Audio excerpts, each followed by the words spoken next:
তুই ওটা নিয়ে কি করছিস? তোদের কি দেখি ভাই না বাবু না বুনু? ভাই একটা ঘটনা শেয়ার করব। পাপাকে এগোতে গেছি সকালবেলা। এবার ওই যে সেই মোড়টার ওখানে, হ্যাঁ তুই আমাদেরকে ক্যামেরাটা ধর, আমি বলছি।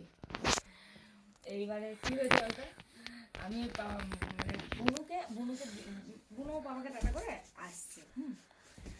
এবার আস্তে আস্তে তোর দাদানের মানে এই বাড়ির দাদানের একটা বন্ধুর সাথে দেখা হয়েছে, ঠিক আছে। আমি বলছি কি, আমি প্রথম বুঝতে পারিনি। আমি বলছি কি যে কি গো, এটা তোমার বড় মেয়ে না ছোট মেয়ে?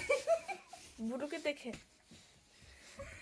উনি যখন তোকে দেখেছে তখন তুই নিশ্চয়ই এতটুকু থাকবি না, এত বছর আগেকার ঘটনা।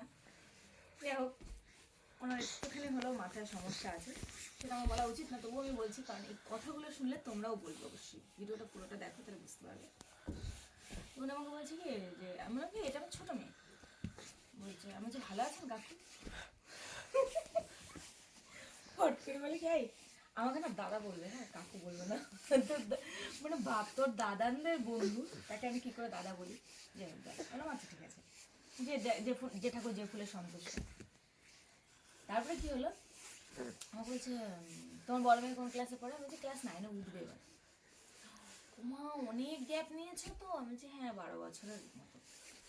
বলছে এই বাবা, তাহলে তোমার বড় মেয়ে যখন বিয়ে দেবে তখন এই মেয়ে বড় হবে, ভাবো মানে এই মেয়ে যখন 9-এ পড়বে তখন তোমার বড় মেয়ের তো বিয়ে হয়ে যাবে। আমি মানে অবাক, যে বিয়ে নিয়ে কেন ভাই পড়ে আছে এই ধরনের মানুষগুলো, আমি বুঝতে পারি না কিছুতেই। তারপরে বলছি কি 12 বছর পর আবার হলো মেয়ে, মানে মেয়ে হয়েছে আবার, সেটাই হচ্ছে সমস্যা, ঠিক আছে। আর তারপরে কেন পিঠি নিলাম না, সেটা একটা সমস্যা। এই জন্য বলে আগে মানে আমি বললাম কি তাতে কোনো সমস্যা নেই তো, কি হয়েছে তাতে, মেয়ে হয়েছে। আবার তারপর বলছে তুমি ধরো তোমার এই মেয়ে যখন 9-এ পড়বে তখন ওই মেয়ে তখন বিয়ে হয়ে যাবে। আরে ভাই বিয়ে হবে না কেরিয়ার তৈরি করবে সেটা তো পরের কথা, এর সাথে এই মেয়ে ওই মেয়ের কি সম্পর্ক আছে?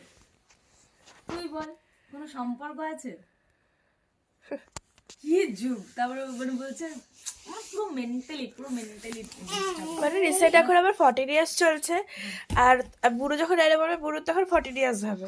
তো এখন থেকে 14 ইয়ার্স পরে আবার 24 ইয়ার্স হবে, নিশ্চয় তখন আমি বিয়ে করবো না, আবার কেরিয়ার করার একটা ইয়ে থাকবে। 28 ইয়ার্স হবে তোমার, কি 8 ইয়ার্স হবে। হ্যাঁ 28 ইয়ার্স, তো তখন নিশ্চয়ই আমি বিয়ে করবো না, তখন আবার কেরিয়ার করতে হবে। চিন্তা কর। আর তার থেকেও বড় কথা, তোর বয়স বিয়ের সাথে এর বড় হ্যাঁ হওয়ার কি সম্পর্ক, আমি তো এইটাই ও থাকবে বুঝতে ছোট, পারি না। ও ভালো করে এনজয় করবে।